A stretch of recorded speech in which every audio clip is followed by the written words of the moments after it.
Les informations culturelles dans cette émission avec Bethel qui est déjà là. Bonjour. Bonjour à tout le monde. J'espère que le week-end a été bien. En tout cas, quelque chose me plaît chez vous depuis un bon moment, j'ose le dire en direct ici. Entre-temps, si vous avez vu les émissions antérieures, précédentes, avec le look de Bethel par rapport à peut-être à ces 2 derniers mois jusqu'à aujourd'hui, vous avez vu que le look a carrément changé. C'est des bagnes, c'est des tissus, bien sûr, je suis devenu importés, mais d'accord, c'est vrai qui a changé ça. C'est des bagnes, même si c'est autre tissu importé, il y a toujours une partie du tissu local dedans. Vous voyez Bethel maintenant, vous avez vraiment changé de look. Vous savez, c'est juste, moi ça ne me prend pas la tête. Il y a des fois, j'aime m'habiller comme ça. Vous allez voir que peut-être dans 2-3 mois, je vais encore carrément changer de style. Entre-temps, je voudrais demander sur le plateau, lorsque vous avez commencé par changer le look, vous m'avez dit que c'est votre femme. Oui, il faut le dire quand même que c'est un choix, c'est son choix. Je pense quand même qu'il faut lui faire plaisir de temps en temps. Donc du coup, c'est elle qui a mis à ma disposition tout ce que je porte ces derniers temps. Donc du coup, voilà. Sinon, ça vous va bien lorsque vous faites culture avec ça. Mais moi, le décor, il est bon. Hein? Je préfère être en t-shirt, mais bon, plus que la personne avec laquelle vous vivez vous trouve mieux comme ça, il faudrait quand même. Ouais, c'est bon. Moi aussi, je pense que c'est pourquoi j'en passe. Très bien. Voilà, nous en sommes toujours dans cette thématique de recherche de l'identité musicale togolaise. J'en ai parlé, je pense que ça fait la 3e fois que j'évoque le cadre dans cette émission. Déjà à partir de la conférence de presse et aussi en passant par les ateliers, les perfectionnements et tout ce qui va dans ce sens. Et je l'ai dit vendredi passé que normalement il doit avoir l'apothéose de la résidence, et puis voilà, ça a été effectif le vendredi dans la soirée de l'autre côté, à l'heure du centre culturel dernièrement, où acteurs culturels et puis musiciens et puis envoyés du ministre et 4 à l'heure de la culture togolaise se sont rencontrés pour suivre de bout en bout ce qu'a fait l'équipe de Peter Solo, et bien sûr en collaboration avec la Fédération togolaise de musique. Nous allons pas trop parler, nous allons voir l'ambiance qui a régné le vendredi passé.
L'ambiance, bien sûr, de l'autre côté, alors du centre culturel d'Adjiban, avec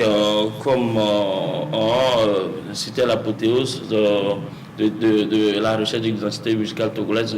Il faudrait rappeler quand même qu'on ne parle pas de rythme, on parle d'harmonie, parce que quand vous écoutez les chansons de l'Algérie, peut-être les chansons du Sénégal, malheureusement que les téléspectateurs n'étaient pas là parce que Peter Solo, il a joué une chanson de Youssou N'Dour qu'ils ont interprétée. Alors vous verrez les couleurs du Sénégal. Il a joué une chanson de l'Asie avec cette histoire de Moyen-Orient et tout. Vous allez voir les couleurs de l'Irak et tout ce qui va dans ce sens. Mais lorsqu'il avait commencé par jouer avec la guitare, l'harmonie en fait de la tradition, soit de la musique togolaise, nous avons reconnu en même temps que le gars il est parti dans les années peut-être antérieures, dans les années 60, 70, 80, piocher alors ces genres de mélodies. Ce genre de trucs qu'il a essayé de retransmettre en termes de musicalité pour essayer d'apporter, de proposer à ses confrères musiciens. Ça a été adopté. Donc du coup, en la question de savoir pourquoi on a, je ne sais pas, on a donné le nom Mami aidant à ces genres de gamme, c'est juste parce que la tradition, la tradition vaudou exige quand même qu'on puisse la pratiquer. Dans quelle mesure? Je ne sais pas, dans l'optique culturelle. Le vaudou dans l'optique culturelle, parce que les chansons qui sont chantées alors lors des rythmes vaudou en fait sont prises ici pour faire l'identité de la musique togolaise. C'est très important. Qu'est-ce qu'il en est alors mais j'attends de voir, parce que vous avez dit les gamins, en termes de nom de cette divinité-là. Oui. On va te demander de jouer Mami, de jouer... mais dans l'aspect culturel. Dans l'aspect culturel, pas dans l'aspect spirituel, parce que non, pas dans tout le monde... Il y a des autres qui ont quand même leur nom. Oui, voilà. Si on place maintenant le nom des divinités voilà, sur ces cas... C'est ce qui fait l'authenticité, en fait. C'est ce qui fait l'authenticité. Est-ce que ça serait donc un truc général, ou peut-être, je ne veux pas... Bon, on lève le côté spirituel, mais du gospel. Hein, vous prenez un musicien gospel, par exemple, il dit joue-moi Dan, joue-moi Mami. Pensez que vous savez, on doit essayer d'enlever ce complexe dans la tête, parce que moi j'adhère 100%. C'est la même chose partout un peu ailleurs. Est-ce qu'il y a des noms? Pas forcément que ça soit la même chose ailleurs, parce que nous avons nos choses. On a décidé de faire ça comme ça parce qu'il y a eu des acteurs de gospel qui ont participé à cette résidence-là. Vous allez voir Sam Drowns, qui n'est autre que le fils de William Tété, qui fait aussi du gospel, qui a adhéré à ce genre de mouvement. Et puis le vendredi passé, il y a été du gospel a été joué avec ses harmonies. Oui. Voilà, donc du coup, il n'y a pas raison à polémiquer. Donner le nom à des gammes, est-ce que c'est comme ça que se fait ailleurs? Il faudrait que le Togolais arrête d'être fanatique et soit objectif. L'harmonie, elle est togolaise. Mais le nom, changer le nom. En quoi le nom peut-être faire quelque chose. Typiquement togolais. Voilà, on se dit que joue-moi Mami, joue-moi dans et patati. C'est tout. On ne te dit pas de faire une pratique spirituelle Mami. On te dit de jouer une gamme Mami qui n'est autre que la gamme de tes ancêtres. Tu peux t'en servir pour jouer une musique gospel. La preuve, c'est que ça a été fait le vendredi passé. Moi, je sais quand même que ça serait un peu difficile à ces acteurs de gospel d'avaler alors cette pilule-là. Il faudrait qu'ils le fassent. Moi, je parle le fait de transmettre quand même ça, peut-être. Si on prend tout à l'heure une école de musique, où on enseigne quand même les notes, les gammes et autres, est-ce qu'on va dire, c'est-à-dire, oui, on va quand même intégrer ça dans ces écoles-là, comme quoi ces notes ou bien ces gammes-là sont désormais appelées au Togo Mami. Bon, voilà, il faudrait, puisque à la fin, tous qui avions, alors je pense que quand je parle de tous, je parle de cet échantillon d'acteurs culturels et autres, de mélomanes aussi qui avions suivi la résidence de bout en bout jusqu'à l'apothéose. Nous avions été d'accord avec la recherche, la finalité de la chose, et puis on se dit pourquoi pas. Maintenant, c'est la façon d'intégrer ça dans le système musical togolais qu'il faut chercher, et quelle façon aussi de ne pas être fanatique et d'accepter ça, parce que le nom ne dit pas grand-chose.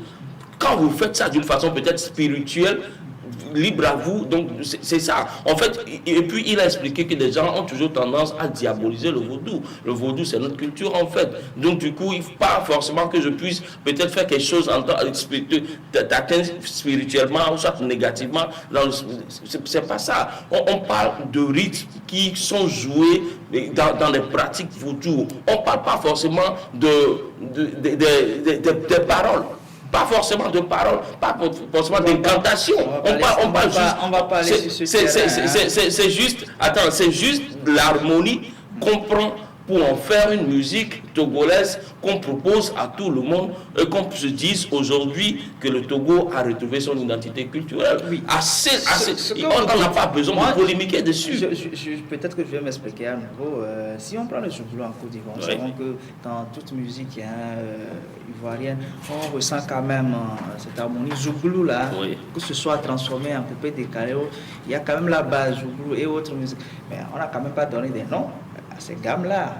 Il y a la musique Zouglou. En fait, nous ne sommes pas des professionnels en termes de musique pour savoir que ces musiciens Zouglou, ils ont forcément une gamme. Mais la gamme est typiquement ivoirienne. Mais quel nom ils ont donné à cette gamme, nous on ne sait pas. Je ne sais pas si tu comprends, on ne sait pas. Mais si nous voulons donner le nom de nos ancêtres à notre gamme, je pense quand même pas qu'il faut penser polémiquer dessus en fait. Ça c'est très important. Et puis je pense que l'aspect que tu as soulevé c'est très important parce que quand on parle de vaudou, quand on parle de mamie, les gens pensent forcément nous sommes libres, nous sommes dans un pays laïque et tout le monde est libre d'adorer ce qu'il veut. La personne qui peut-être vous propose cette identité, la personne dit qu'il part dans le sens culturel du vaudou. Les rythmes, les harmonies qui sont chantées là-bas, pas les paroles, je l'ai dit tout à l'heure, c'est juste cette harmonie qu'il a utilisée pour trouver l'identité musicale togolaise, c'est tout. Et puis la preuve, c'est qu'on a joué tout genre de musique dessus. Vous avez vu Kakura Wizom a fait du slam dessus, on était en train de jouer de la salsa, on était aussi en train de jouer du gospel. On a joué du gospel dessus et puis c'était très agréable à écouter. Enlevons l'aspect spirituel et prenons l'aspect culturel. Plus d'explications sur cette résidence de Pietra Stolo dans cet élément. C'était un très bon travail. Je tiens à remercier mes collègues. C'était un dur travail pendant un mois. Et nous l'avons depuis, parce que moi je vis avec l'identité togolaise à l'extérieur. Et je vis bien avec ça, je n'ai pas de honte à le dire.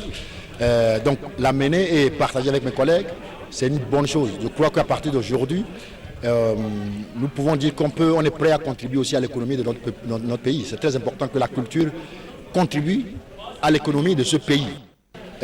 C'était un très bon travail. Je tiens. Voilà, donc ça a été un très beau travail. Il a dit donc qu'il tient à féliciter ses confrères journalistes parce qu'il faut rappeler quand même que Peter Solo, de mémoire d'homme, fait partie alors de ces artistes rares togolais qui font le tour du monde avec bien sûr sa musique, avec son groupe Vodou Game de l'autre côté alors de la France. Et quand vous suivez cet artiste, vous allez voir que cette harmonie n'est pas nouveau pour lui en fait, dans la mesure où c'est quelque chose qu'il a trouvé, qu'il utilise depuis, mais il a dit quand même que seul il ne pourrait pas le faire. Il ne pourrait pas le faire parce qu'il est dans... C'est comme il est comme une pavée dans la mare, là-bas, donc il a été inondé par la musique madingue et tout ce qui va dans ce sens.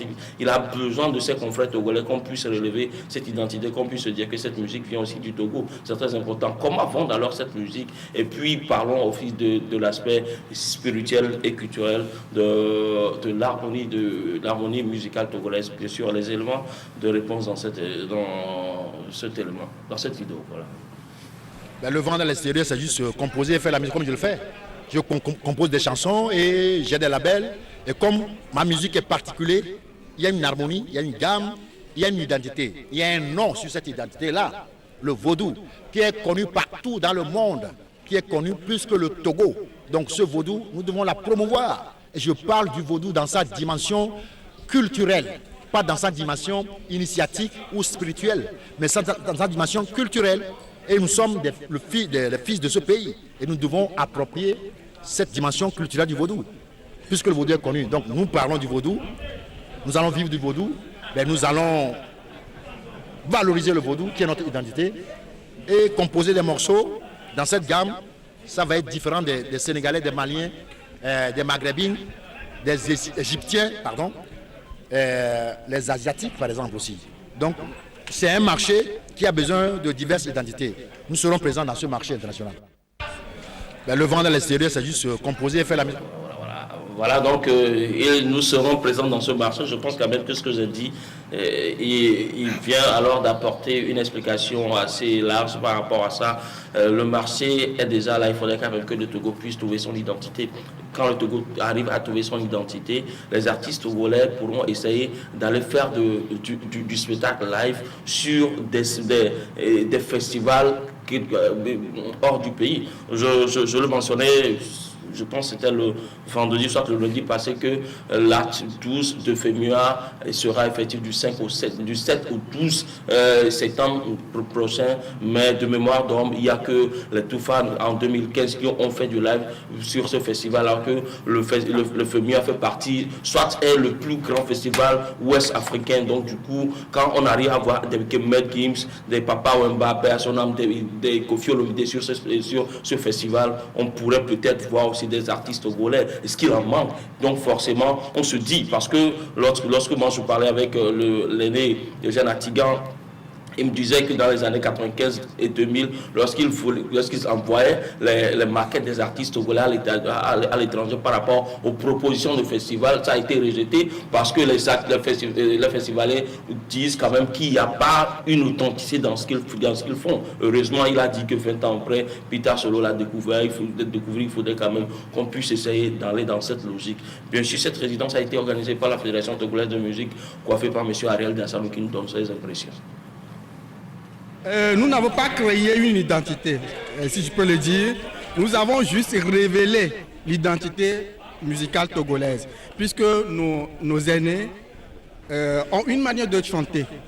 Nos vieux dans les villages, quand il y a les folklores, tout ça, nous avons une manière de chanter. Donc pourquoi laisser cette manière et de prendre l'harmonie des autres, comme par exemple les Ghanéens, les Mandingues, les Sénégalais, pour ne pas dire les Américains. Oh, nous avons notre identité, nous avons notre manière de chanter. Vous voyez? Donc, cette résidence a pour objectif de recadrer un petit peu les artistes et de les orienter à mettre en valeur notre identité afin que notre culture, afin que notre pays soit reconnu dans toutes ses valeurs sur le plan international. Cette harmonie que nous avons utilisée, et en termes d'exercice, nous avons même joué certaines chansons de nos aînés dans cette harmonie. Et vous allez constater que ça a donné une couleur authentique, comme nous chantons normalement. Vous voyez, quand on entend une chanson ici, on peut la chanter. Vous voyez, mais souvent quand on prend nos instruments modernes, nous avons l'habitude d'appliquer les techniques de chant modernes, comme les Blancs ont l'habitude de chanter. Or, nous, les Africains, notamment les Togolais, nous avons aussi une manière de chanter. Vous voyez, c'est ça que nous avons développé dans l'harmonie. Et nous avons trouvé des gammes pour pouvoir accompagner cette harmonie, pour que les instrumentistes puissent l'exploiter dans les enregistrements, dans les studios et même dans les prestations live. Nous n'avons pas créé... Voilà donc les impressions de Ariel Dassalou, plus d'un mois de travail fait. Il faudrait quand même qu'on puisse jeter des fleurs à ce président qui fait beaucoup pour la musique togolaise depuis l'installation de sa structure Fédération togolaise de musique. Donc beaucoup d'autorités ont pris part à cette résidence. Donc nous disons aussi merci comme ça à Peter Solo, bien sûr Peter Solo qui a été récompensé par un tableau d'honneur marquant à la fin de cette résidence. Maintenant la suite, ça serait quoi? La question est à poser. La suite, il faudrait une prise de conscience. Le gars il a quitté la France pour venir faire ça plus d'un mois, mais il a dit que personne ne lui a payé le billet d'avion, la restauration, le déplacement, le logement, c'est à ses propres frais. Donc c'est-à-dire qu'il aime son pays, il se pose pose la question de savoir qu'est-ce qu'il peut apporter à son pays. Donc du coup, il se sent alors capable d'apporter cette identité musicale togolaise au Togo. Ce qu'il a fait, il faudrait quand même que ces artistes togolais puissent aller à l'école alors de Peter Solo et placer quelque chose d'authentique dans leur musique, qu'on puisse se retrouver à l'extérieur. Vous l'avez dit, hein, parce que j'ai voulu poser cette question. J'attends quand même le premier morceau de cet artiste togolais-là qui prendra en compte cette harmonie togolaise qu'on vient de trouver, parce qu'il y a tellement de morceaux, hein, de chansons qui sortent. Oui. J'attends quand même juste ce premier morceau. Pour information, je pense que je ne l'ai pas donné pour information. Il y a un album qui est en cours de préparation avec l'ancienne et la nouvelle école, musicalement parlant. Et sur cet album, bien sûr, avec cette harmonie de vaudou, hein, on peut retrouver Picalou, Senza, Centrinos Raphaël, Massadia, ce groupe Toufan, Toussaint, et puis Kossi Apé, sont 6 ou 7 artistes de la musique, de la nouvelle école, bien sûr, musique urbaine, ont posé sur cet album. Je suis là. Cet album, il y a un album spécialement fait pour cette identité-là. Donc, du coup, qui va sortir très bientôt. Nous allons voir ce que ça va donner forcément. Et puis, si ça donne quelque chose de potable, il faudrait quand même qu'on essaie juste je ne sais pas, de placer cela, que ça soit une continuité, et puis ça va passer comme une lettre à la poste. Je pense quand même qu'il faut reconnaître que nous sommes, que le vaudou c'est notre identité. La preuve, c'est pourquoi moi j'aime beaucoup le Bénin avec le 10 janvier qui est férié là-bas avec la journée internationale, soit la fête du vaudou. Quand on parle de vaudou, on ne parle pas forcément d'une dimension spirituelle, on parle d'une dimension culturelle. Tu ne connais pas trop, hein. Il ne faut pas dire des choses ici. Quand on parle de vaudou, on ne parle pas de dimension culturelle. Je ne parle pas de spirituel. Il y a des personnes plus avisées. Un instant, je ne suis pas prêt de vaudou. Parlons culture, c'est mieux. Attends, je ne suis pas prêt de vaudou. Je parle de cette dimension culturelle. De comment. Mais dire qu'on ne parle pas forcément de. Nous, en fait, il y a des personnes dans cette histoire de recherche de musique, d'identité musicale togolaise, le nom juste vaudou a une authenticité. En fait, ça c'est juste une marque. Mais au fond, quand je parle du fond, je parle de l'aspect spirituel. C'est pas, on ne fait pas cas de cela, on fait cas de l'aspect culturel. Tout. Donc c'était moi dans la culture, oui, on sait avec cette histoire on se retrouve sans faute le vendredi. Voilà. Vous avez vu, là. Donc merci beaucoup pour ces explications par rapport à l'identité musicale togolaise, bien sûr. On a toujours parlé de ça, l'authenticité de la musique togolaise. Aujourd'hui, on parle, bon, Ariel Sam l'a dit, on n'a pas créé une identité, mais on n'a fait que rebeller. On verra bien, comme je viens de le dire. J'attends le premier morceau quand même, où on va retrouver cette harmonie. Surtout le morceau. Ne sois pas sceptique. À ta danse urbaine. Je veux voir Toufa, je veux voir, comme vous l'avez dit, Picalo Zéro, avec cette harmonie togolaise là. On va marquer la pause, on va enchaîner, ou disons terminer l'émission avec la page.